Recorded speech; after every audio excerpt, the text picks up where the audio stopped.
Hello guys, welcome to Alter takes.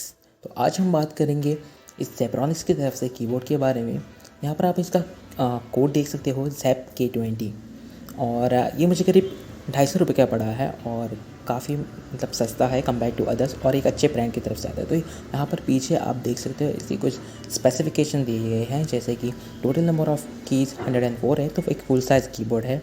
की stroke life 5 million है, बहुत अच्छी लाइफ है। केबल लेंथ 1.2 मीटर्स है, जो कि यार मोर देन इनफ है अगर आप एक पीसी से भी कनेक्ट करते हो। और नेट वेट आप देख सकते हो 390 ग्राम्स है। बाकी यहाँ पर आपको रुपीज़ का सिंबल भी देखने को मिल जाता है और बाकी कुछ की फीचर्स यहाँ पे दिखे हैं और कुछ यहाँ पर है नहीं। तो हम सीधे जो है ना अनबॉक्सिंग पर चलते हैं।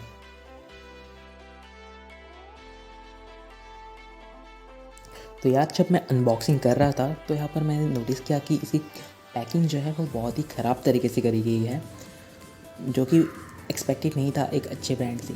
अगर यहाँ तक कि सेलर को बहुत अच्छी रेटिंग दी गई है, लेकिन आप देख सकते हो यहाँ पर कीबोर्ड मुझे मतलब डायरेक्टली यहाँ पर बॉक्स में पैक किया गया है, जो बॉक्स की कंडीशन भी बहुत ख़राब है। और इस यहाँ पर केबल को भी कीबोर्ड से लपेट के रखा है। तो ऑब्वियसली मैं यहाँ पे इसका एक रेटिंग क्या 1 स्टार तो काटूँगा। तो इसके बाद मुझे यार इससे कुछ ज़्यादा फ़र्क नहीं पड़ता, बस प्रोडक्ट अच्छा होना चाहिए।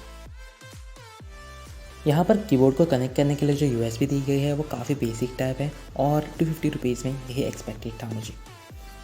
बाकी यार जब मैं कीबोर्ड यूज़ कर रहा था, मतलब यहाँ पर इसको चेक कर रहा था, तो मुझे कुछ खराबी दिखाई नहीं और बहुत अच्छा है, कंफर्टेबल भी है। ऐसा नहीं कि यार बेसिक कीबोर्ड है तो काफ़ी अच्छा है। अब इसको हम लोग यार अपने एक लैपटॉप से कनेक्ट करके देख लेते हैं कि कैसे चल रहा है। तो यहाँ पर मैंने इसको अपने लैपटॉप से कनेक्ट कर लिया है। आप देख सकते हो केबल की लेंथ भी काफ़ी ठीक ठाक है, 1.2 मीटर्स है, जो कि काफ़ी लंबी है। तो चलिए इसको यहाँ पर कुछ टाइप करके देख लेते हैं। तो यहाँ पर मैं अपने चैनल का नाम ही टाइप कर लेता हूँ।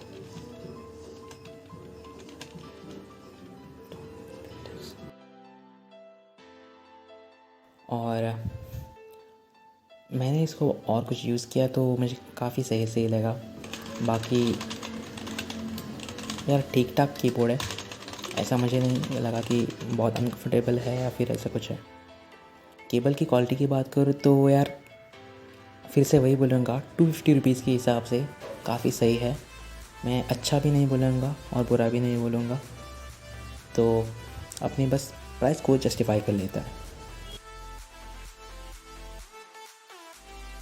अब मैं आपको कीबोर्ड का जो है साउंड भी सुना देता हूँ और अपने पुराने कीबोर्ड के साथ भी इसका कंपैरिजन करेंगे। तो आप देख सकते हो यहाँ पर इसका साउंड है कुछ ऐसा ही है। मुझे तो यार ठीक ठाक लगा, एक जो मॉडर्न कीबोर्ड होता है उसका जो साउंड होता है वैसा ही है।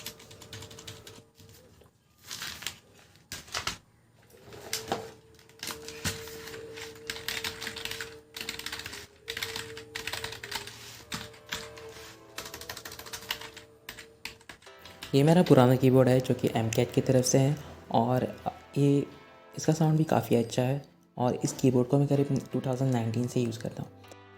और अगर आप कभी कभी कैजुअल गेमिंग कर लेते हो तो आपके लिए ये कीबोर्ड काफ़ी सही रहेगा। और ये भी करीब 500 के नीचे ही आता है, तो आप इसको भी चेकआउट कर सकते हो। अब हमारी जेब्रॉनिक्स की कीबोर्ड की कंक्लूजन की बात करूँ तो यार ये काफ़ी एक अच्छा कीबोर्ड है और जिस प्राइस रेंज में आपको ये मिल जाता है, मतलब 250 रुपीज़ में, या फिर मान लीजिए आपको 300 में भी पड़ गया तो भी ये काफ़ी रीज़नेबल प्राइस पे मिल जाता है। और ऐसी क्वालिटी की बात भी करूँ तो भी ठीक ठाक है और मोस्ट इम्पॉर्टेंटली ये आपको एक अच्छे ट्रस्टेड ब्रांड से मिल जाता है जेब्रॉनिक्स की तरफ से। तो मैं आपको ये ज़रूर सजेस्ट करूँगा, अगर आपका बजट 300 या 300 के नीचे है तो आप इसके साथ ज़रूर जा सकते हो। और अगर आप सोच रहे हो कि आप इससे गेमिंग करोगे तो यार आप कर सकते हो। गेमिंग तो आप किसी भी कीबोर्ड से कर सकते हो, लेकिन मुझे नहीं लगता कि ये ज़्यादा दिन टिक पाएगा।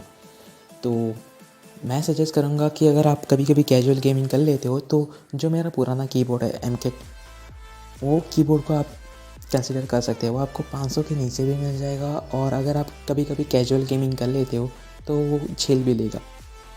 तो मैंने इस कीबोर्ड के बारे में आपको सब चीज़ें बता दी हैं और ये काफ़ी अच्छा कीबोर्ड है फॉर द प्राइस जो आप इसको पे करते हो। बाकी अगर आपको ये वीडियो थोड़ा सा भी पसंद आया हो तो इसको एक लाइक ज़रूर दीजिएगा, और ऐसी वीडियोज़ देखने के लिए इस चैनल को सब्सक्राइब भी करिएगा। Thank you so much for watching this video. मिलते हैं अगली बार किसी और वीडियो के साथ।